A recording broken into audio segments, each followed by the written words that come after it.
Before we get into the video, could everyone please subscribe to my Endless Diary Tales channel? Thank you so much. After my uncle died in a car accident, my cousin was traumatized and came to my house to recover. She fell in love with my boyfriend. Everyone told me to let her have him. Even my boyfriend said, "Tina, she's been through so much. Why are you getting mad at her?" Later, I also ended up in a car accident. As I was being resuscitated, my cousin cried in my boyfriend's arms. She has so many people who care about her if she dies, but if I live, no one cares. I died in the operating room. My cousin took my spot in college and married my boyfriend. When I opened my eyes again, I was back to the time my cousin had just come to stay with us. Bitch, you killed my dad, and now you want to steal my boyfriend too? As soon as I opened my eyes, I felt a strong force pushing me against the wall. Molly had a pair of scissors in her hand, ready to slash my face. Out of instinct, I pushed back. Molly stumbled backward, the scissors flew out of her hand, and she fell down the stairs. Her hand got scratched, blood dripping down. Molly sat on the ground crying. Our classmates stopped and looked curiously. "Tina, what are you doing?" It was my boyfriend, Jack, who rushed over. He helped Molly up. "Are you okay?" Following Jack was my best friend, Tiffany. She saw what Jack did and got really angry. "Jack, do you have eyes?" Molly was the one with the scissors trying to cut Tina's face. "Who's your girlfriend?" If Molly can't tell, can't you? Maybe Tiffany spoke too loudly. Molly seemed scared. She curled up in Jack's arms and cried even louder. Jack frowned. "Tiffany, you know Molly has severe psychological issues after her dad's sudden death. Why are you making it worse? Have some sympathy." Feeling protected, Molly tightly clutched Jack's sleeve and stubbornly repeated, "You are my boyfriend." Jack patted Molly's head to comfort her. Molly was satisfied. She glared at me and smugly said, "If I see you talking to Jack again, I won't go easy on you." Jack sighed and gave me an apologetic look, then picked Molly up. "You're hurt. Let's go to the hospital." This scene was so familiar. In my last life, I stood there and watched Jack leave with Molly. Back then, I was just as angry as Tiffany is now, but helpless. After all, Molly was truly pitiable. My aunt died giving birth to her.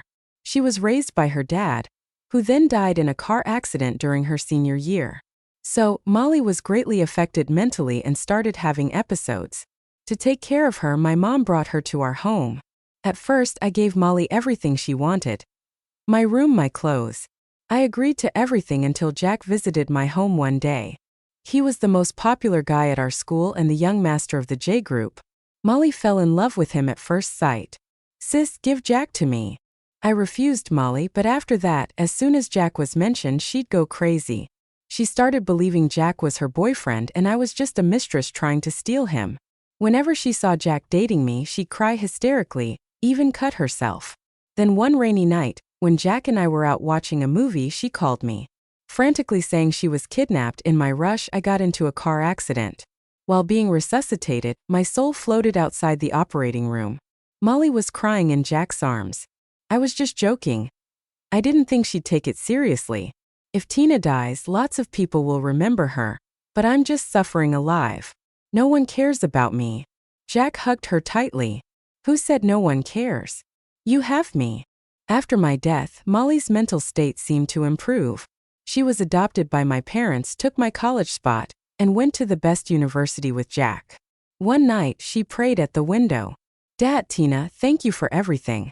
If it weren't for you, I wouldn't even get into college, let alone have today." At that moment, it dawned on me. Molly never had any illness. It was all a carefully planned scheme. A clear voice said beside me, "Do you want to do it all over again?" I didn't hesitate.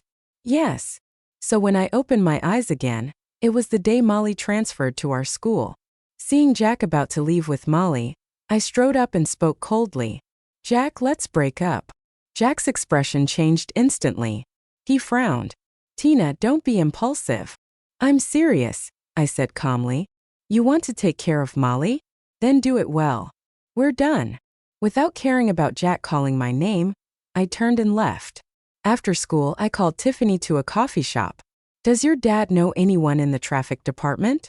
I want to find out the truth about my uncle's car accident." My uncle was an experienced truck driver. Everything was normal that day. Yet he crashed into the bridge.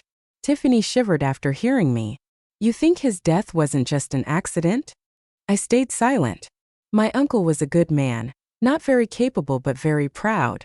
He always politely declined our help. After his death, Molly moved into our big house and lived a life with drivers and maids. For now, it's just suspicion, but thinking of Molly's expression when she prayed in the last life, I can't help but think the worst. Tiffany assured me she'll handle it. As she left, my phone rang. It was Jack. Tina, where are you? Can we talk? Reluctant to see Jack, he still found the coffee shop with familiarity. Tina, don't be mad, he said, bringing my favorite pistachio puffs sitting beside me. You know I only love you. In my previous life, I would have softened upon hearing such words, but now I just gave a cold smile. Holding Molly in your arms and loving me? Such multitasking, that's so like you. Jack looked a bit upset.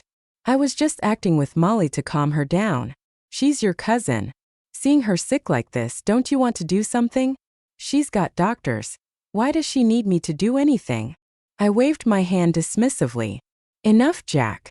Breaking up is good for both of us. I've already called the hotel and canceled the engagement arrangements. Jack was stunned, staring at me in disbelief. Are you serious? He then angrily glared at me. Tina, an engagement is a very serious matter. You're being childish. There's no need to joke about it. No wonder Jack didn't believe it. After all, I had always loved him so much. Wholeheartedly planning a future with him, even wanting to go to the same university, but I don't want that anymore. For the last time, I'm not joking nor being childish. I said calmly, looking straight at him. Breaking up is that simple. Jack growled under his breath. I don't agree. Before he could finish, someone rushed into the cafe. Molly grabbed the coffee from the table and in a flash threw it at me. Bitch, she screamed. Before I could respond, she swayed and collapsed into Jack's arms. Jack, protecting Molly with one hand, grabbed me with the other to stop me from leaving, sweat pouring down his face. Amidst the chaos, I glanced at the coffee shop's counter. The owner quietly gave me an okay gesture. A slight smile appeared on my lips.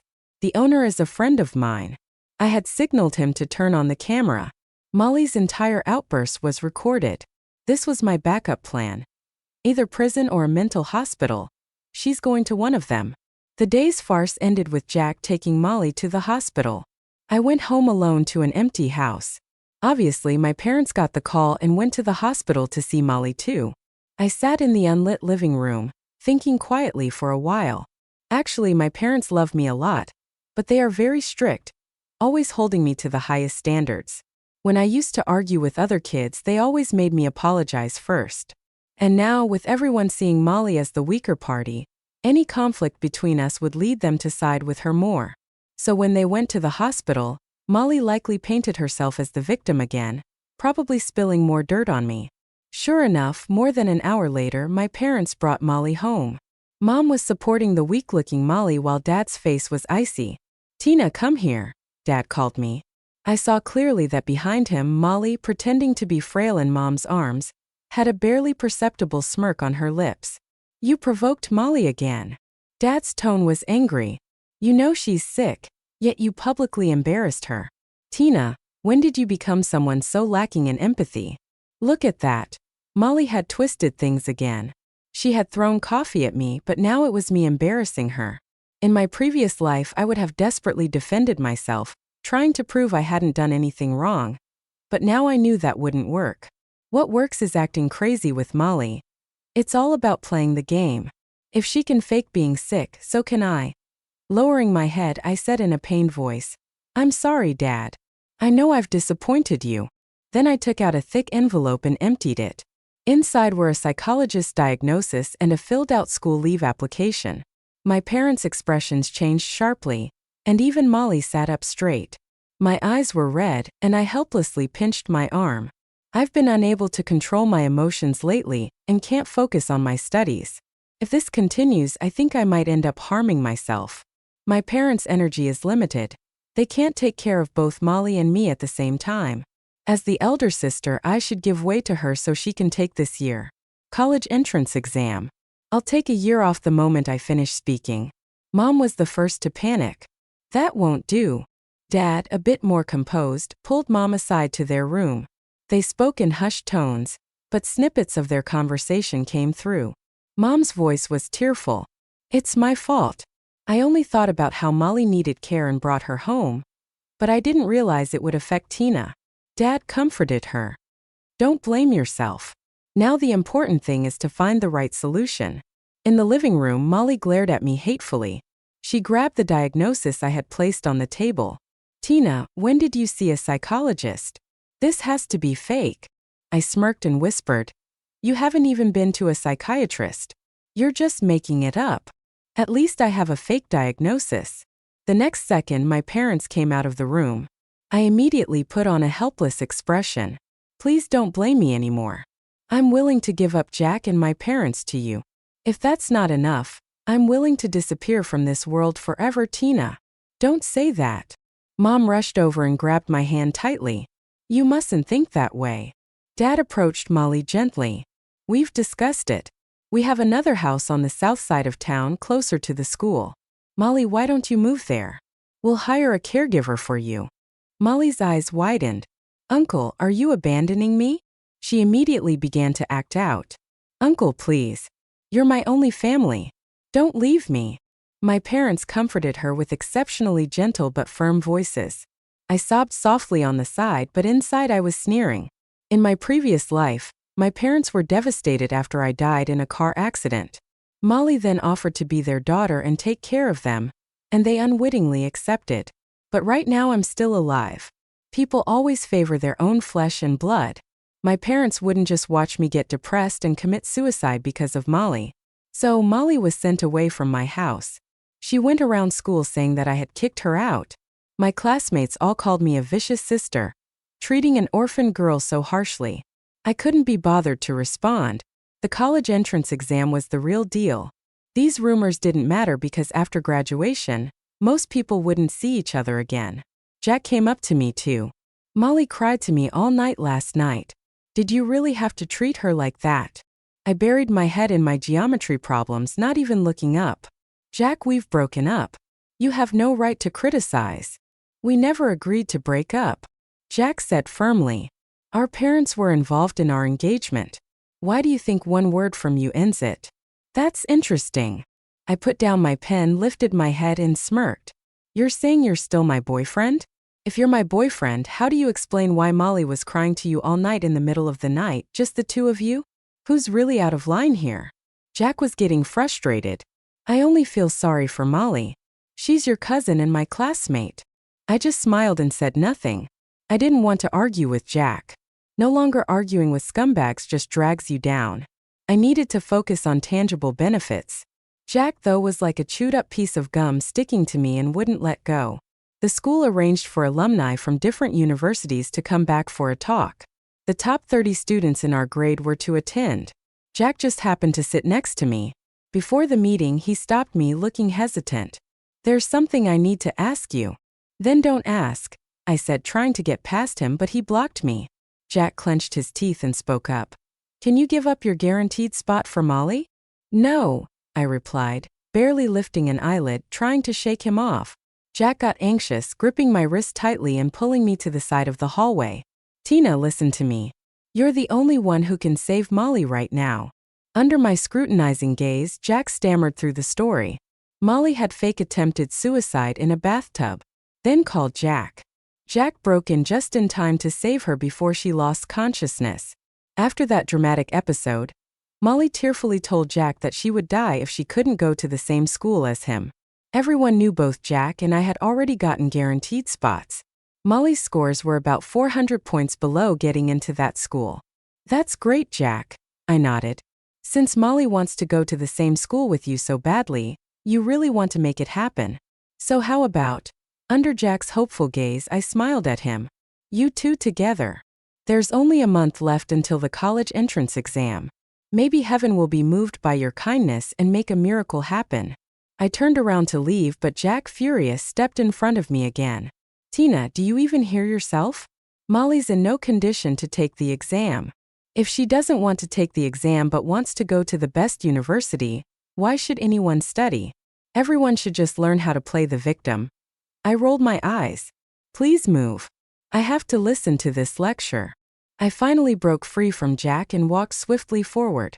Behind me, Jack said, Tina, don't think I don't know you caused her dad's death. That statement was so shocking I stopped in my tracks and turned around stunned. Molly told me you said you wanted chicken soup that day. Her dad went to get it for you. Even though he was exhausted from driving, he had an accident due to fatigue. Maybe my face was too pale because Jack softened his tone. Of course, Tina, I know you didn't mean it, but it happened and Molly's like this because of it. You owe her. I said nothing. Jack stepped closer, trying to hug me. Tina, I know you don't believe me, but I only feel pity for Molly. She's your sister. I see her as a sister too, but in my heart, the one I love has always been you. Before Jack could finish, a cold voice interrupted. You've been blocking the way for almost 10 minutes. When are you moving? Jack and I turned together. A girl in a white shirt stood not far away, with gold-rimmed glasses hanging on her chest, hands in pockets, looking indifferent. I recognized her. She was one of the speakers for this lecture, Senior Victoria. For some reason, hearing her voice made me freeze. When I had a chance for rebirth, a voice had asked me, "Do you want another chance?" That voice was exactly like Victoria's. You're really annoying. The girl's almost fed up with you, and you're still pestering her. A tall guy walked up with a laid-back attitude behind Victoria. He had a face that didn't give away his age, with both mature contours and youthful clarity. A name tag on his chest read, Alumni Jason. In that moment, chaotic memories suddenly clicked together in my mind. A strong intuition told me I had seen these two before. Thanks to Victoria and Jason, Jack couldn't continue to harass me. Right after the lecture, I made my way through the crowd to reach Victoria. Victoria, can I have your contact info? I asked. Victoria studied me for a long time before smiling slightly. Aren't you guaranteed a spot at another school? I'm from the school next door. You should seek out your own alumni. I hesitated for a long time and finally asked, indirectly, have we met before? As soon as I spoke, Victoria's face changed. Following behind her, Jason's face also slightly changed. At school? Victoria asked, seemingly calm. I gathered my courage and shook my head. No, not at school. Where then? I didn't dare to be too direct with people coming and going around, so I said vaguely, by a river with red lotus flowers on the other side. One of you was on a boat, and one at the bridge. Before I finished, both Victoria and Jason's expressions grew serious. You actually remember that? Victoria whispered. That probably means you have much more trouble ahead. She tore off a piece of sticky note, wrote down a number, and handed it to me. This is my Instagram. After Victoria and Jason left, I added that Instagram. The ID was weird. It was Retroverser. Before I could even say hi, an emoji was thrown my way, followed by a few lines that sent chills down my spine. A person reborn might not survive. It all depends on fate. Things look bad for you right now, you might die again. If you face danger, send a message to this Instagram. Holding my phone, my fingertips trembled a little. I'd avoided all the major pitfalls from my previous life. Could it be Molly has found new ways to kill me? I locked myself in my room, deeply thinking it over all night. I decided to change my strategy a bit. So when Jack called me again, I didn't hang up like usual. I answered. Jack seemed surprised, then breathed a long sigh of relief. Tina, you finally stopped giving me the cold shoulder. I resisted the urge to roll my eyes and calmly asked, what's up? Friday's my birthday party, Jack said. Everyone from school will be there. Tina, you'll come to celebrate with me, right? Everyone from school will be there? I silently scoffed and asked, Molly too? Jack's voice got a bit strained. If you don't want her to. No, I didn't mean it that way. I'll be with you on your birthday. After hanging up, I smiled faintly. Molly's got some nerve. She gets sick for exams but seems perfectly fine now. No worries, I actually wanted to observe her a bit. So on Friday night, I arrived at Jack's birthday party. The party was in a private club suite. Of course, Jack was the center of attention. Molly stood right beside him, clearly dressed up with light makeup and a Chanel suit. I squinted slightly, that suit was mine. I had planned to wear it tonight but couldn't find it in the closet. The maid said she hadn't seen it, so I went with something else. And now it's on Molly. Jack's birthday party had a business vibe, with people from the business world toasting to him. After they toasted, they'd look at Molly, who smiled and chatted with them. I've heard great things about Miss Tina. Meeting her in person, I see it's all true. Our company has always wanted to collaborate with Tina's father, if possible. We hope Miss Tina could put in a good word for us. This is a gift for your mother. Molly smiled, saying she'd pass along both the message and the gift. But before she could take the gift box, a hand reached out from the side and grabbed it. That hand was mine. Taking the gift box, I smiled and nodded in thanks. My mom loves this brand of cream. I'll thank you on her behalf. The guests were taken aback, looking me up and down, and hesitantly asked, "You are Tina?" I extended my hand confidently to shake theirs. The guests were confused. Then who is she? All eyes fell on Molly. Apparently, besides our schoolmates, others had assumed Molly was me since I was the one engaged to Jack and should have been by his side at the party. Clearly, Molly was playing the part. Before Molly could introduce herself, I cut in. "Uncle, you're here to celebrate Jack's birthday, and wanted to leave a gift for Tina's family through me. Both goals achieved. Why worry about who others are?" Molly's face turned pale immediately. The guest, being tactful and needing our family's favor, quickly agreed. "Miss Tina is right. I apologize for the mistake." Miss Tina's poised and articulate, truly from a noble family. Out of the corner of my eye, I saw Molly's eyes turning red with anger. She turned and ran out. She looked pitiable, and I saw Jack's expression grow concerned as he was about to follow her. I grabbed him. "Fiancé, where are you going?" Jack angrily pushed my hand away. "Tina, was that necessary? Molly is family too. She was just helping with the gifts until you arrived. Why make things awkward in front of strangers?" I sneered. "Sure, helping with gifts. What next? Standing by your side, cutting the cake with you? Maybe even marrying you?" Jack furrowed his brows.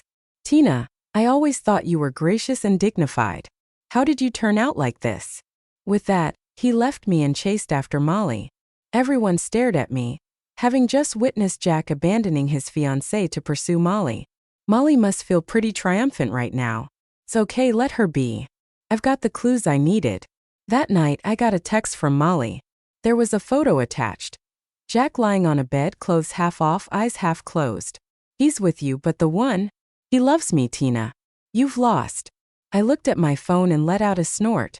Do you know how to really break someone's spirit? It's by kicking her down just when she thinks she's one step away from success. So, I opened Instagram and posted a tweet visible only to Jack. It was a photo of a huge bouquet of roses with the caption, "Thanks for the flowers. I love them." After sending that tweet, I put my phone on Do Not Disturb and went to sleep. The next day was a weekend. When I woke up, I had dozens of missed calls, all from Jack. Opening Instagram, I saw Jack had sent me multiple messages. "Tina, who gave you the flowers? You're my fiancé, and you're getting cozy with another man. What would your parents think? How ridiculous." Jack always lacks self-reflection. Strict with others but lenient with himself. In this regard, he and Molly are a perfect match. But finally, he's feeling the sting. This is my plan. No matter how many times I told Jack to cancel the engagement, he always thought I was just pouting. But when there's a chance I might fall for someone else, he starts to panic. When you're about to lose something, it suddenly becomes priceless. Sure enough, after his initial emotional outburst, Jack starts to try to reconcile. I admit leaving you alone at the birthday party was wrong, but there were reasons. You should understand, Tina. You'll never find someone who treats you better than I do." I didn't reply to those messages, wanting to cause Jack a bit more anxiety. That evening, Jack showed up at my house holding roses, waiting the whole time outside. He even kept asking the maid if any other guys had come to see me lately. I waited until the right moment to let him in. He had been waiting for over 2 hours. Normally, he would have stormed off by now, but this time he looked relieved that I finally let him in. "You still can't let me go, right?" He handed me the roses. I felt cold inside but smiled. Of course, Jack, thrilled at getting me back, started going over every detail of the engagement ceremony with me to combat the supposed rival. Jack insisted I take a photo of the roses he gave me and our rings and post it on Twitter. I acted reluctant. Everyone will know at the engagement party. The more I resisted, the more adamant Jack became. Not everyone will attend. You have to post it. So, looking like I was forced, I posted the announcement on Twitter. Perfect. Everything was going as planned. Dear Molly, what's going through your mind seeing this tweet? If you're planning to act, do it fast. After all, my well-laid plans are about to come to fruition. That evening after Jack left, I made 3 phone calls. The first was to Victoria. We've been getting pretty close over coffee these days. She answered sleepily. What's up? Nothing much. Just wanted to let you know I borrowed your photo without telling you. Yep, the photo I used to mess with Jack was actually roses from Victoria's boyfriend, Jason. Victoria and I were out dining, and Jason, who had upset Victoria while being out of town, sent the flowers. Victoria laughed at Jack's antics but then got serious. You're provoking Molly. She might retaliate. Are you ready for that? Victoria's concern wasn't misplaced. According to her, someone rebelling against fate like me isn't usually favored by good luck. But I just smiled. Absolutely. After ending the call with Victoria, I made another call to my best friend, Tiffany. How's that thing I asked you to handle? Half an hour later, I hung up with Tiffany. I opened Molly's chat, staring at her profile picture. In the selfie, Molly looked so innocent and sweet, but no one knew what kind of devil lurked beneath that facade. I had many ways to make that demon disappear quietly, but that wasn't enough. I wanted her exposed in broad daylight, then crumbled to dust, never to rise again. The next few days seemed peaceful and pleasant. Jack and I finalized the engagement details, and the invitations went out.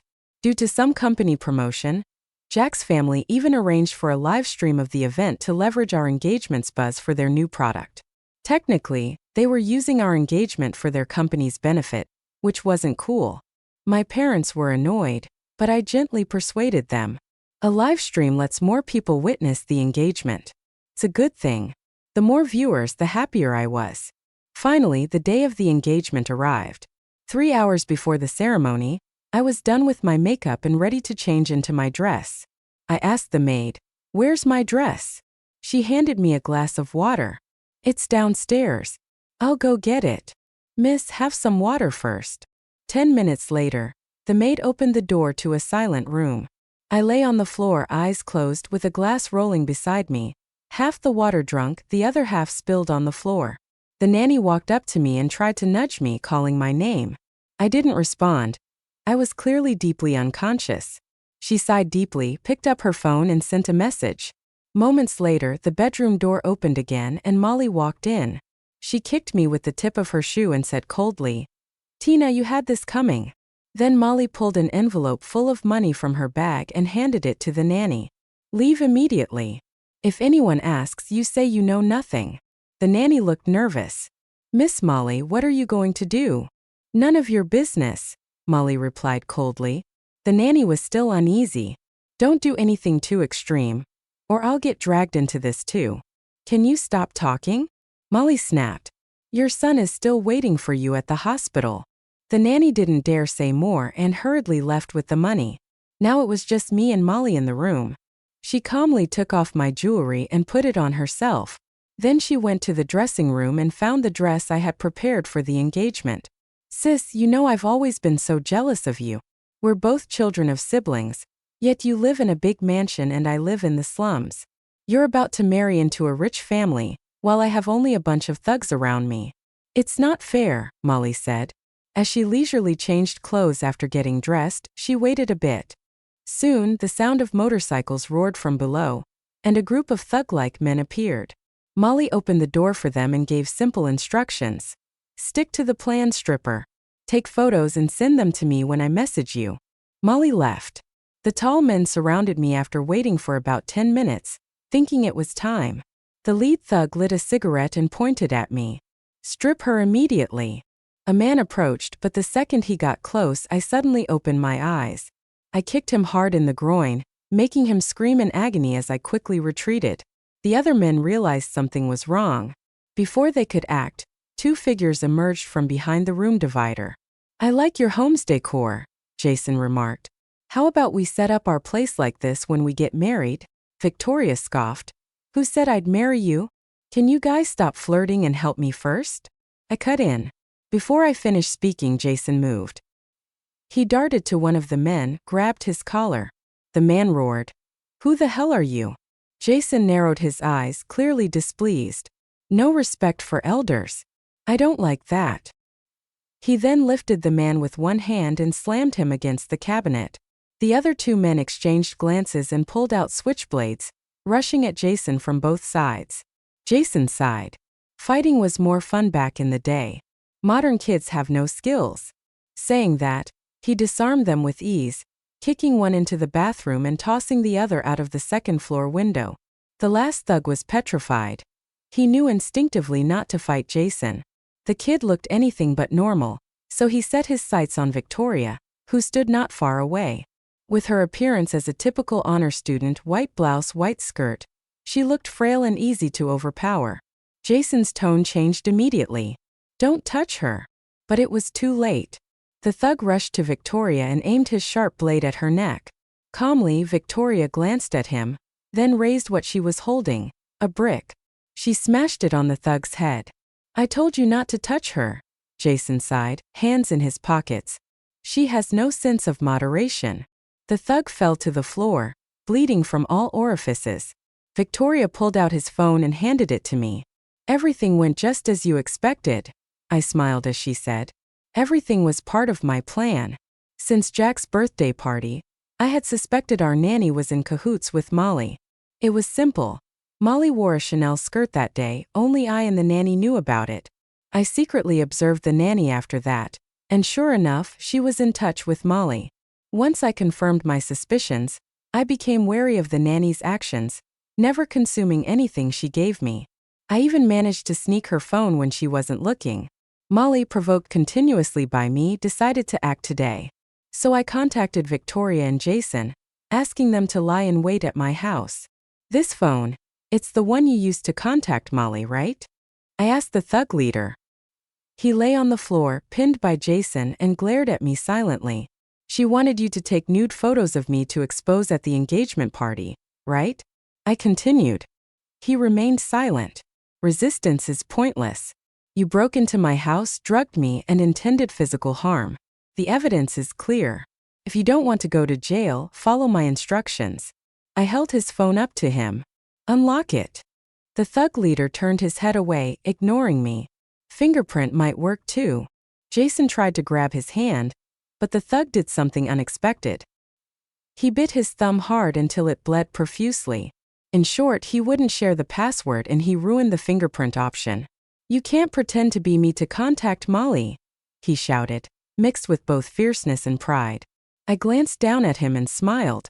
After a moment I said, so that's it? You're not just bribed. You really like her. Seeing his reaction, the thug leader turned his head away. I chuckled. So that's it? These thugs aren't too old to them. Molly seems like a pure, innocent flower. Even if she gets them to do horrible things, it must be because she had no choice, right? Since that's the case, this should be easier. Taking out my phone, I played the recording I just made. Molly's voice rang out clearly. You're about to marry into a rich family, and what about me? I'm surrounded by a bunch of low-life thugs. If my future means marrying this kind of low-quality man, I might as well die. The voice was cold and merciless, yet it was undoubtedly Molly's. The thug leader's body shook violently. He looked up and stared at my phone, eyes bloodshot. Get it now? You like her so much, but she has never looked up to you. You're just a stepping stone to her. Once she climbs up to Jack, she'll throw you away. Now think again. Do you want to work with me? Molly stood in the ceremony hall, looking at the guests in their fancy clothes. She swallowed, feeling a bit nervous. For no apparent reason, she took out her phone and sent a message to Bobby. Is the video ready? Send it over soon. A file came through. Molly opened it but couldn't play it properly. What's going on? It won't open. Bobby replied quickly. It won't play on the phone, but you're going to connect it to the big screen anyway. The big screen will play it fine. Unease surfaced in Molly's heart, but she quickly suppressed it. Bobby was the leader of this group of thugs and her biggest backup plan. She had always promised Bobby that she would marry him after scamming money from these rich people, so Bobby did everything she asked. Bobby says it's fine, so it should be fine. Molly quietly approached the central control. At this moment, the big screen was displaying some past photos of Jack and Tina. No one was near the control computer, so Molly sat down and imported the video from her phone. Soon, all the guests would see Tina's scandalous video, and this engagement party was being broadcasted live. Countless people would witness this moment. Jack's family valued their reputation immensely. They would never allow Tina to marry into the family after this. Molly finished importing the video and, as the play button was pressed hard in the center of the hall, everyone turned around, drawn by the video suddenly playing on the big screen. Molly, wearing a mad grin, also looked at the screen. The next second, her smile froze. The video showed a scene at a coffee shop. Jack and Tina were talking when a disheveled girl burst in. She tossed a cup of coffee on Tina and then collapsed into Jack's arms. Jack tried to protect the girl and got into a fight with Tina. Guests started murmuring, "Oh my God, what's going on? Who's that girl? She seems mentally unstable. Why is Jack protecting her? Could she be a mistress?" Soon enough, some guests noticed Molly sitting by the control computer. "Isn't that the girl from the video?" "Yeah, that's her. What is she doing here playing this video? Is she trying to disrupt the engagement?" Molly couldn't leave in time before Jack rushed over and grabbed her. "Molly, what are you doing?" Jack hissed, lowering his voice. "Are you intentionally ruining my engagement?" Molly's lips trembled. "No way. The video that was supposed to play was the one Bobby sent. It's not my fault. Let me explain." Molly didn't know what else to do. She grabbed her phone in a panic. "This video was sent to me by someone else." Maybe out of panic or to find a scapegoat, Molly dialed Bobby's number. A familiar ringtone came from behind. Molly turned around sharply. I stood there in an evening gown, holding up Bobby's phone. The next second, I walked up to the stage and took the microphone. "Hello everyone. Thank you for coming to my wedding. I'm sure you've just seen the video my cousin Molly played. It seems this three-person relationship is a bit too crowded, making me wonder if I should still get engaged." Jack yelled. "Tina, what are you doing? I told you many times I just pity Molly." I smiled slightly. "Then next, I'd like to play a video too." I connected my phone to the big screen. Heavy breathing echoed in the hall. In the video, Molly was sitting on a hospital bed, looking up at Jack with teary eyes. "Please, can you give me some salvation?"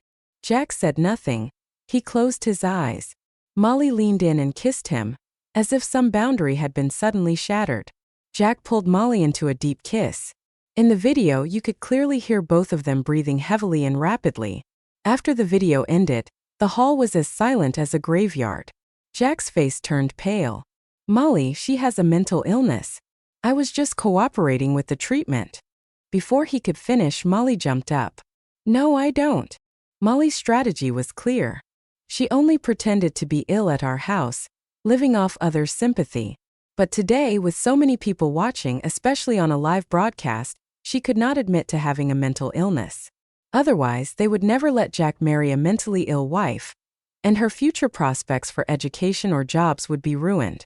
Molly frantically pulled out her diagnosis report from her bag. "Jack, look. I'm completely normal." "Excellent." Someone interrupted her.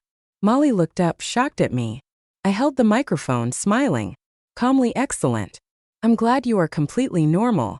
Otherwise, I would be really worried about you evading criminal responsibility under the guise of mental illness." As if to validate my words, the police burst in. 2 female officers approached and handcuffed Molly, taking her away. In the corner, my already shocked parents were now utterly flabbergasted. "Tina, what's going on?" I glanced aside as Tiffany, who came in with the police, walked up to me. Uncle had found me months ago. Suspecting Molly's father's death was not simple. My dad investigated and found many suspicions. For instance, Molly's father was an experienced driver, but on that day he didn't wear a seatbelt, resulting in him being thrown out of the vehicle and into the river after hitting a bridge pillar. Molly also didn't report her father missing during the crucial 48 hours, making it nearly impossible to perform an autopsy when he was found. But our continuing investigation unearthed many clues. We found residual hallucinogens in Molly's father's thermos cup and records of Molly purchasing such substances online months before her father's accident. Mom's legs buckled, but Dad caught her. We adopted an evil under our roof, I whispered. Uncle had repeatedly turned down our family's financial help to teach Molly self-respect and independence, not knowing that she already saw him as a stumbling block. Jack, as pale as a sheet, approached trembling. Tina, I was blind before. I was just too kind. I didn't look at him but said coldly, Jack, you were never blind. You were never kind. You are lustful, greedy, stupid, and unscrupulous. Taking Dad, Mom, and Tiffany with me, I walked away without looking back. Don't come after me anymore. You never deserved me. Epilogue. Later, the case of Molly killing her father was ruled in court and caused a huge uproar. Jack's family lost their honorable reputation. From that live broadcast, the once glorious heir of J Group, Jack, became a scoundrel and a joke in everyone's eyes. J Group's business plummeted, and Jack's mental state gradually deteriorated. Eventually, his parents took him away from the city. I progressed smoothly in my studies after that, but the only strange part was that I never saw Victoria and Jason again. I messaged the Instagram account named Traceless, and Victoria rarely replied, only occasionally sending me a voice message. We have new jobs. Actually, I had a vague idea of what their jobs were. After all, Victoria had once added me and Jason to a small group chat. I noticed Jason's Instagram ID was Soul Chaser. What puzzled me was that they helped me a lot and never charged me a dime. What was their payment for their work? At the start of spring the following year, many of my questions finally got answered. Victoria sent me a text message. It had only 4 words. Want to eat barbecue? Slices of fatty beef sprinkled with scallions were grilling on a copper plate, releasing a tempting aroma. Around it were mushrooms brushed with minced garlic, arranged in a circle. The edge of the grill was already sizzling and producing a bubbling sound. Victoria put a piece of kimchi in her mouth and chewed. Finally done with work, across from her, Jason was slicing a cheese-stuffed lava steak with scissors. Well done, honey. Beat more meat. Victoria rolled her eyes. Who's your honey? Get lost. She handed me a piece of grilled beef. So what do you know about us? I focused on eating, pretending to be clueless. What about you two? Victoria waved her hand. No need to pretend. I know you're smart. Just say what you know. Since it had come to this, I felt bad pretending. Senior Jason is a soul chaser 1000. His ability must be sealing souls. 300, you're a traceless. Your ability is reversing time. I should have died, but you two saved me. Victoria chewed her beef and stayed silent. Her silence was confirmation. I should have died. The river filled with red lotuses was the river Styx. One of you was at the bridgehead, the other on the boat. At the bridgehead was Jason, guiding souls back from the bridge. On the boat was Victoria, ferrying those souls and going upstream. Victoria listened in silence and then took a sip of cola. You're right, but there's a problem. The souls we save, we secretly help them so they can survive after rebirth. But normally, these souls shouldn't recognize us. After returning to the mortal realm, memories of the river Styx should be wiped. Both of them stared at me intently. Why do you remember me? How would I know? Their eyes didn't blink. No, seriously. This time I wasn't pretending. I raised both hands in surrender. I'm just a regular guy who was a pushover in my last life and still gets picked on in this one. Don't ask me about your divine matters, all right? Victoria glanced at Jason. She doesn't seem to be lying, Jason. She really doesn't know. Whatever, it's not important. Victoria waved her hand. In any case, you were saved by us, and the most important thing is I still have this memory, I said. No, Victoria shook her head. The most important thing is you're still rich. I'm planning to start a company. The budget from the underworld didn't come through, so I'm looking for a sponsor in the mortal world, Victoria said. You seem like a good fit. You guys keep eating. I'm out. Tina got up. Jason continued grilling meat, teasing Victoria. Well, didn't manage to pull that off, did you? Victoria calmly said. Don't worry, she'll be back. Those entangled by fate will always return to the web of karma. Sure enough, 3 minutes later, Tina lifted the curtain and sat back down.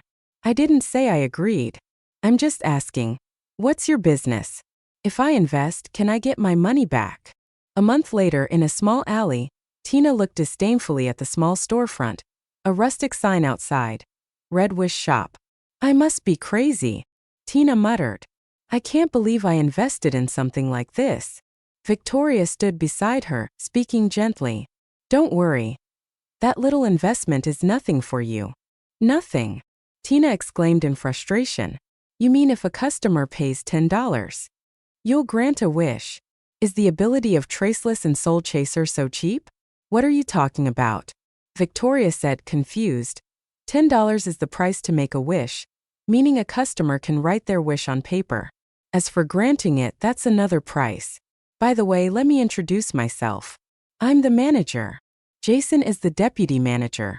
Tina scoffed, a two-person operation. You don't even have any employees. Victoria pointed at Tina. You employee, Tina? Wait a minute. I'm the boss, right? Why did I become an employee? Victoria, don't think I won't stand up to you just because you're my senior. Tina, a force to be reckoned with, found herself powerless against Victoria. She huffed and left the store. Just as she stepped outside, she bumped into a pale-faced girl. Excuse me, is this where you can make wishes? The girl asked timidly.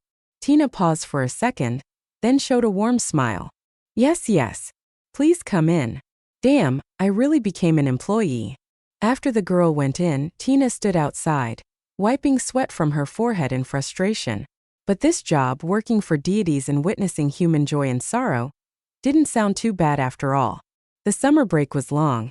It's time to welcome new stories.